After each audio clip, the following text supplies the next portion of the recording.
when you think about bicep peak, who are the guys you think about? Obviously, you think about guys like Arnold Schwarzenegger, one of the greatest bodybuilders of all time. He had these huge mountainous peaks, right? And people are always like, how do I get my bicep to peak higher? I can remember when I was in school, there was this massive debate where people just said, oh, muscle's very simple.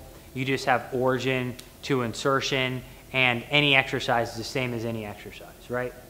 Now, I will tell you that that's a overly simplistic mechanical model that I think works for general conception, but not for bodybuilding. It's I would say it's been shown false. So basically, there's two ways you can get at the biceps peak, which is your long head, okay, or the lateral head of the biceps.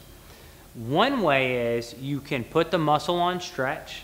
When the muscle's on stretch, it tends to activate that long head more. So what activities are that?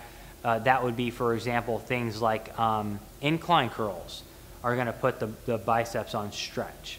Or if I'm doing cable curls, if I have the cable behind me and it's dragging my arms backward and I'm curling, that might put the biceps on stretch. Anything that puts the biceps on stretch might target the long head more. The second thing is to kind of understand the anatomy of the musculature. You have the triceps, you have the biceps, and kind of wedged in between, you have the brachialis. And the brachialis is a muscle that, if you look at people flexing from the side, on the side it gives you that 3D look, okay? And so the brachialis is in between, okay, the biceps and the triceps, but it makes up a large portion of the arm. Now, what ends up happening is when you look at at the wrist, you look at your hands. When I turn my hands upward, that's called supination. When I put it down, it's called pronation, okay?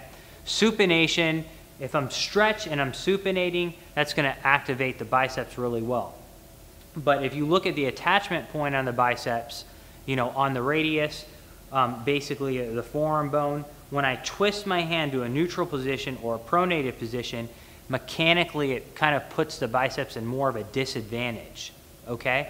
So if I make my arm neutral, or if I make it pronated, meaning palm downward, now the biceps are at a disadvantage. When they're disadvantaged, the brachialis actually is going to be more useful, so to speak, right?